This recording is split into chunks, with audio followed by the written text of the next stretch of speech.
Hey guys, today we're checking out the all-new Teclast Artpadpro that they sent out. Now this one's really interesting. It's a really thick box. Really not much else to say on here. I think this is one of their more premium tablets that they've made. It's a pretty large screen. I think it's one of their largest tablets too. So in the box we got the tablet itself. Gonna put that to the side. Then we got some more stuff here. There's a USB-C to C cable along with a wall outlet. That's a fast charger. In here, or outside of it, is the SIM slot, or micro SD card pin. Take a look if there's any SD slots. The user manual, and then the T-pen that's inside, the all-new T-pen by Teclast. And then with this, the pen right here, along with a user manual for the pen itself. Let's take this out. I guess it's made of plastic all around. It's not too heavy. Seem to have a button down here. And we'll take a look at this more in just a second. Finally, we have the tablet itself. And this is just covered in plastic all around. Let's go ahead and open this up. Oh yeah, that feels satisfying. And there's some more plastic that it's covered in. Alright, yeah. It's relatively thin. This is not too bad in terms of thickness. It is relatively heavy though. So starting from the top, we do have the volume keys. And power button is not here, it's actually on the side, which I like, because you can easily determine which one's which. Because if they're all on the same side, you might end up pressing the wrong one sometimes. You have, it seems like it might be a microphone or reset button. On here, we do have the Nano SIM / micro SD card tray. I actually don't know if this has a legitimate Nano slot for 4G or 5G. I'll have to check that, because I didn't really notice it saying anything. Granted, at the time of this video, this is not officially up yet anywhere, so I got this a little early. Then it mentions it has a smart button for a couple different functions. When pressing the smart button on top, there's a few different modes you can go into, which is standard mode, ink mode, and then pastel mode, depending on pretty much whatever you want. So ink mode is basically just black and white. They say it's meant for e-reading or even nighttime use. And then if we go into pastel mode, it reduces screen power and usage, color richness, suitable for comics and graphic content. I'm going to stick with standard. I don't know if I could say that this is really that much better for comic reading. USB-C port, there's 2 speaker grills, and then nothing on the bottom here. Actually, this bottom, it doesn't show it, but you can place the stylus pen on the side here. It can also go on top, but if you do try to move this around, it'll just go backwards because it's a little weaker on the side. And if you move this around quite a decent amount, it'll fall off. So either way, it's nice that it can kind of stay there. Put it on the side so it'll be easy to place on a table. But yeah, that's pretty much what it is. And then on the other side, we do have the 2 more speaker grills, so 4 speaker grills in total, as well as the power button. And then on the back here, we do have it's what they call an AI camera. This is really just to show, like, you can copy text on there. That's what they call AI. A flash here, which is surprising, albeit a little small. 2 cameras, and then the front camera as well on here. Has a screen protector that comes pre-installed. No real complaints from this camera. It's probably as good as you can expect it to be for a tablet, which is mediocre in general, but I would say, you know, things are readable here, like the Teclast logo among everything else. And then I took one photo in the dark, in pitch darkness with the flash on, so this is the best it's going to get. I don't know if you can tell which vehicle this is from the side, but yeah, this is as good as it's going to get with that flash. Then we've got the front camera. It's, again, not too bad. Can't really complain. Out of the box, there's 239 gigs free out of 256. A lot of it gets taken up with some pre-installed apps along with Android 15 itself. Actually, Android 15 is the most. And there's some temporary system files. That's 3.6 gigs, which is interesting because this was before downloading anything, I want to say. So on here, here's all the bloatware we have. We can probably remove some of this if we wanted to. It does have YouTube Kids pre-installed. And then here's some more stuff. ArtNote is one of the more notable pre-installed apps here to use, probably to sketch. When drawing, there is pressure sensitivity on this. This one is, there's 2 buttons on here, so when you press the back button, it's kind of an erase button. Not kind of, it is an erase button. And then if you, let's say, draw something here, oh, looks like I have it in like lasso mode or something. Let me go back to drawing. And then I want to like copy this whole area. I just press this forward button, and then, or the front button I should say. So 2 buttons here. Front one I use to just copy this or delete it. And let's try deleting it. And then again, there is pressure sensitivity. So let me go back to here. There's pressure sensitivity. So if I were to just lightly draw here on top and then press down as I come down, you can see that there is the pressure sensitivity here. So yeah, it's relatively responsive. So far, everything on here is it's really smooth. Have not had any issues whatsoever, just in terms of performance alone. The screen itself is kind of, I want to say disappointing in a way, and also not, if that makes sense, because this has a weird resolution. If we go into CPU-Z, we can see here that this has a resolution of 2176 by 1600, giving it a pixel density of 212 ppi.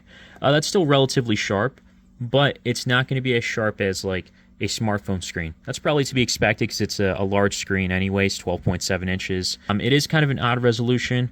You do get a 16:9 aspect ratio when watching videos. The microSD card tray as well as the nano SIM. Okay, so videos can be watched at up to 1440p at 60 FPS on YouTube itself, and other streaming platforms it's going to be at 1080p, because this does have a wideband security of L1. If we go into DRM info, you can see that it shows wideband security L1 here. 500 nits, so that's like, I would say it's becoming more and more the average. I would have liked to see it being a little bit higher, because if I remember the Samsung Galaxy Tab FE, S9 FE, that had, I want to say, more nits, 600 to 720, something along those lines. So that one looked a little bit better, even though it was a lower LCD display or panel on there, kind of like how this is. It would have been nicer to see, like, I don't know, maybe it's just me. Maybe for the budget, it would make sense. The caveat here is I don't know the exact pricing for this. I heard it's $300, so if it is $300, I guess it would make sense, the sacrifices they had to make here and there. I'm not saying it's a terrible panel by any means. It'll be sufficient, especially having a big screen. At the price point, it's not bad for drawing. And then also watching videos, because one other thing I forgot to mention, or almost forgot to mention, is the speakers here are pretty nice. They get really loud. I don't know why my camera's not working well, but yeah, they get relatively loud, and whatever I throw at it, it handles pretty well. It does a pretty good job at it. Going back into CPU-Z, you can see that we have a Helio G99 processor with a ARM Mali G57 MC2 GPU. Nothing crazy here by any means. It'll be enough to, again, do your basic tasks without any lag, web browsing, you name it. If you want to step it up with some gaming, let's look at some benchmarks here really quickly. The benchmarks are kind of low, but I wouldn't say, again, just based on performance alone, everything has just been all right. So I can actually overlook this performance here. It's not terrible. And then GPU scores, this was like the Vulkan. The other one was the other one. I'm trying to remember the other names, which is, if we go here, OpenCL. The first two were OpenCL, bottom two, and then top two were the Vulkan scores for GPU. So nothing crazy again, but we'll check out some game performance and see how games run here. First game here is good old Roblox. There are some hiccups here and there, but it's playable overall. I think you'll notice more lag as you zoom out. You might see it, but yeah, this is playable nonetheless.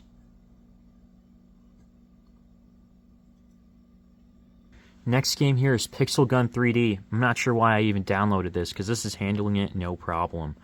I guess this might have been backup in case if Roblox wasn't working well, which is not the case, of course. So just based on these two games alone, you can tell that this can handle some level of gaming, more so low-end than anything. Finally, we're checking out RuneScape 3D here. At the lowest graphic settings, I see that the lowest it goes to is like the 40s, and it can stay around 60, or actually the high 50s, and up to 60 when you're in a specific area, not moving around much. Let's amp up the graphic settings a little bit here and see what we can get. So after turning everything on except for anti-aliasing, it is definitely slow, getting single digits up to like 20. Yeah, so that is not good at all. So that just tells me again what I said before. This can handle some low-end gaming as long as the graphic settings are not too high. You can live with this. And again, it's not just for gaming. This is not what this is meant for. Otherwise, there are better options out there in terms of price to performance. This is the Lenovo Xiaoshin Pad 11. This arguably performs just as good, if not better. It costs half the price as this right here, the Artpadpro, and this is mainly meant for, I guess more so for gaming. It's a cheap budget alternative. This is actually one of the best, cheapest tablets for 2025, and I'll have a link below for that. But this is probably an apples to oranges comparison. I'm only bringing it up if you're looking something for more so gaming. And also media consumption was great on there. It has a Dolby Atmos speaker. But going back to this, overall, this performs good for what it needs to do. It has a 90 hertz screen, which is what I forgot to mention. I'm not sure by the time this comes out whether or not it's going to be updated to have 90 hertz, because I think I heard from the company that there was like an issue and they were going to roll out the 90 hertz screen to all the devices. So if I were to go into settings really quickly and just show you that I am running at 90 hertz, and then screen refresh rate here, and you can see that I have it set to 90 hertz. So there's that. But videos are still going to be played at 60 hertz or 60 FPS on YouTube. The one other thing I wish this had, and maybe this is asking for too much, is if it had a nicer screen. Because right now the colors, they feel kind of almost flushed out in a sense. It's not terrible. I've seen this before on other screen panels. But if we're talking about for sketching and stuff, yeah, I guess it's not bad. Maybe I am asking for too much at the price point. Because if it is $300, then I guess it's good enough for a 12.7-inch screen. Performance is good. Everything is good overall. But that's probably my one personal gripe. I wish they had an option, maybe like a plus version or something, where the screen panel was a little bit better, a little bit brighter. That would have been nice, because especially if I can use this outdoors, it would be great to sketch like a tree, or, you know, if I'm at Yosemite National Park or something, I can sketch stuff. That's just stuff I'm just throwing out there. But those are small things. Overall, this is a good tablet. Let me know what you guys think in the comments below. Would you pick this up? Is there something else you want me to test out on? I know the one thing I didn't test is the battery life. This has a 10,000 milliamp hour battery, so you should pretty much get the whole day out of this with moderate use. I would be surprised if you didn't. And it seems like the battery's not depleting as quickly as I thought it would be, but again, that's just a very, very rough estimate. I'd have to test this out more thoroughly. If there is enough interest, and let me know in the comments below if you do want to see an update video, I'll make one. But yeah, stay tuned for more, guys. As always, thanks for watching.